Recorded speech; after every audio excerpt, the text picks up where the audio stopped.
think, yeah, it's working. So welcome everyone.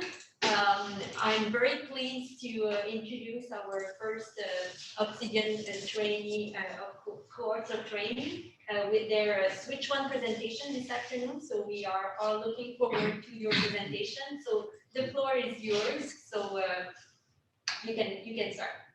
Okay. Welcome to start. So thank you to be there to listen to our presentation about the drones noise regulation. So actually, we had a challenge to develop a new technology regulation process considering the ecosystem. And if we look here, the context, we had to choose an application of drones. So we decided to go with commercial goods delivery in order to have an example of a real situation to create the regulation progress. And then we decided also to use Montreal City as the urban environment because many restrictions are related to the city. For sure, you need to keep in mind that we only talk about the noise regulation, so not the drones regulation. So it's really related to the noise impacts. And then the ecosystem approach will help us to understand clearly the impacts on the population and businesses and other in the ecosystem of drones. So we took the Canadian drones ecosystem. So imagine a world with faster commercial goods drone delivery right to your door. And imagine a sky full of drones. So for sure, it brings higher impacts on society. And how could we regulate the drones noise pollution for commercial use in urban environment?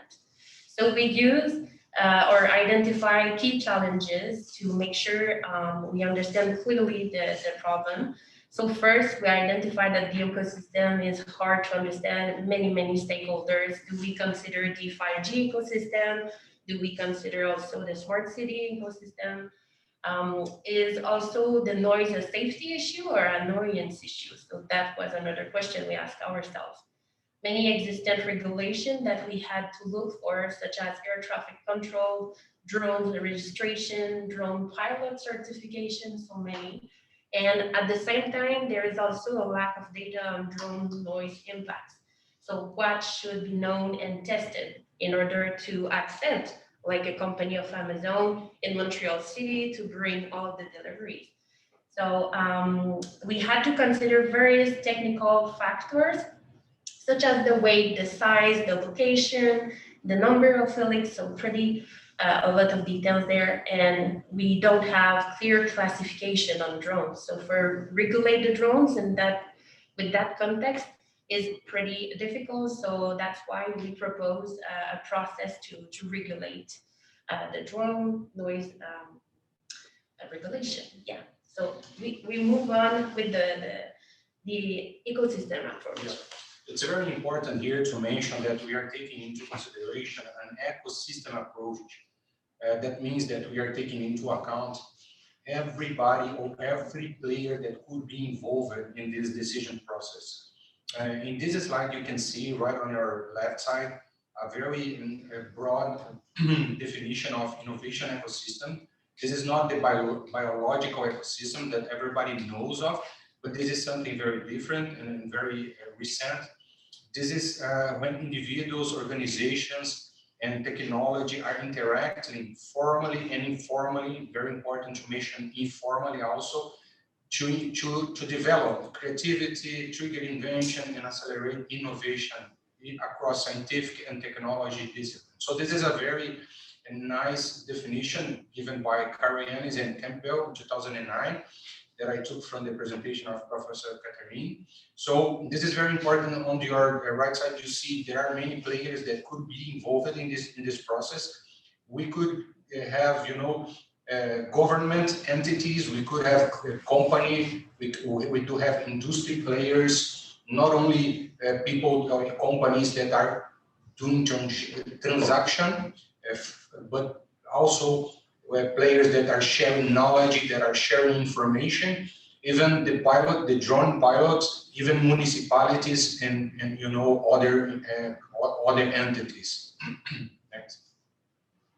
Why using this ecosystem approach? Because first, it brings together end users, government entities, industry players, and universities. So it's not only the three bottom alleys, but also end users. You see, that's very important because we take everybody to discuss something, to propose something, and this is not in just some point of the process. This is an interactive process throughout all the process of the decision making.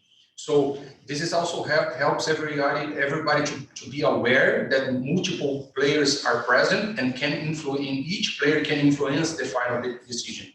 It will also help to implement the final regulation afterwards, because the people that are going to adopt this regulation are the ones that also join the decision process. Okay, based on the observation of how this ecosystem would be worked, we found that we should work for developing a new regulations. We need the idea of the university, industry, and government together, and also we pay attention to the end user, and we consider the municipal regulation as the end user, the system that consider the humanity and everything related to that. So as a process, we need an input in the process. So we need, and we know that we need a new regulation for drone noise. So we developed a committee contains ecosystems as industry, university, and government, and they should develop the regulations based on the looking into the global regulation that already exists for noise in the urban area. For example, we know that WHO has a very important regulation regarding the noise, and also Transport Canada has some regulations. So by combining these regulations that already exist and reserving the idea from end users, from the government, from the industry and university, we can develop the new regulations. And then we can test this regulation and revise this regulation as we need. And we, again, this process is considered as a loop, so we can discuss, and this is a very live committee that can develop regulation every year. And next, so to do this, developing the new regulations, we need to look at the regulations that already exist. So this is the look and learn part. So the committee of the developing the regulation should look and learn from the regulation that already exists, and then they can ask all the stakeholders and ecosystems to what's your need and what's your consideration about this regulation that already exists, and are there any needs to modifying, and then we can the committee combine all the idea and thinking, and they can develop a new idea and choose a new regulation, and then they can test and revise. So this is the total idea of the solution. So next.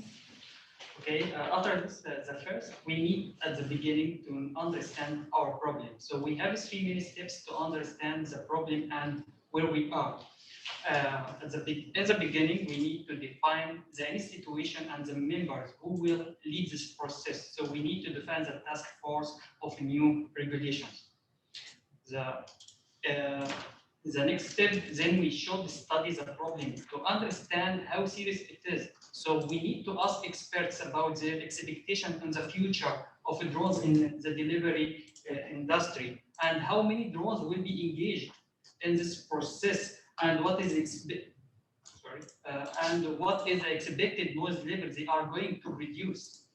After that, we need to discuss these expectations with health experts to understand the effect of the expected noise level on humans, animals, and birds, to define if this noise level is to define if the noise is a safety issue or just an annoyance.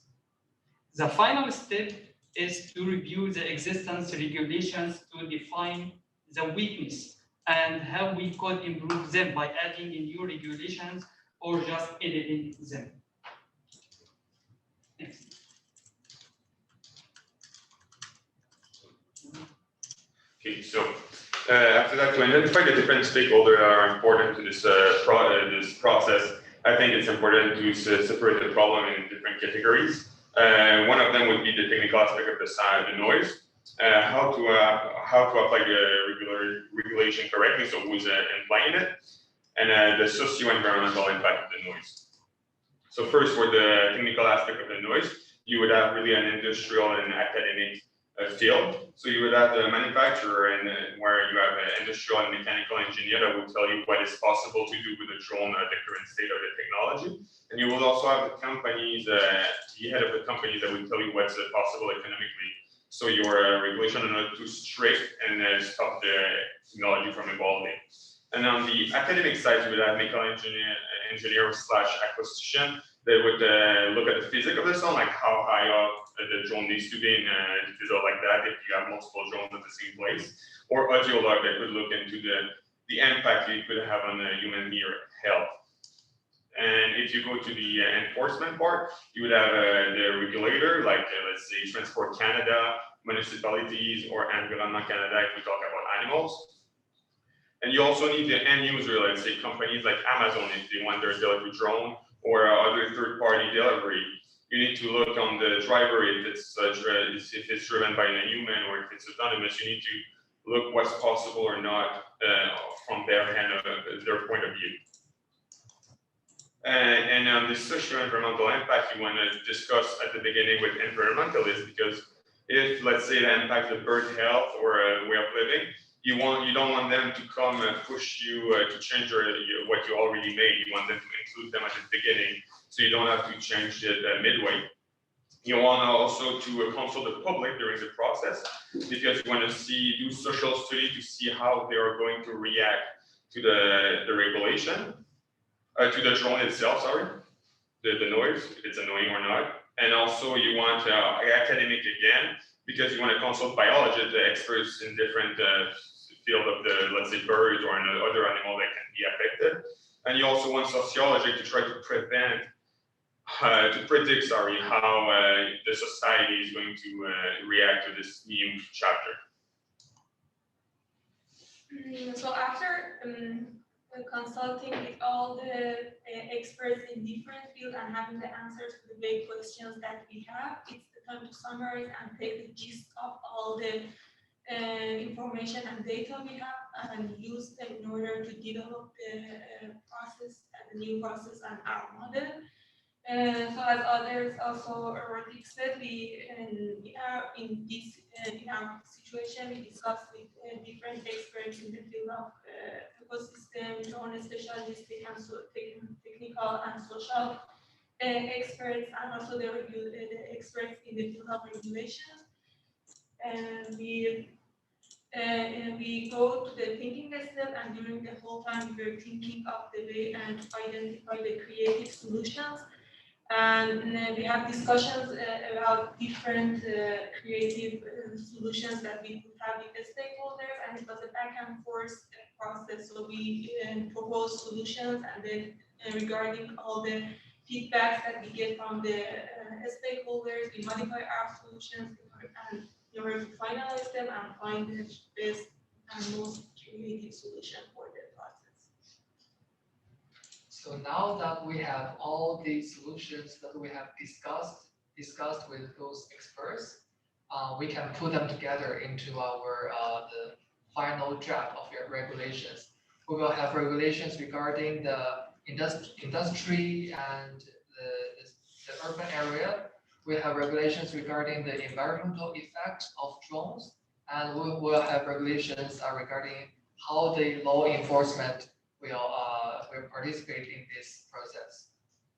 And once we have the regulation draft, we're gonna take 3 steps in order to officialize it. First step is to test it with the public and with the industry. And then we're gonna take their feedbacks to revise the regulations. Then afterwards, if it is totally ready, we're gonna officialize it. But of course, there will be many more steps after these three fundamental steps. So that's how the regulation process has been developed. We are ready for your questions. Thank you.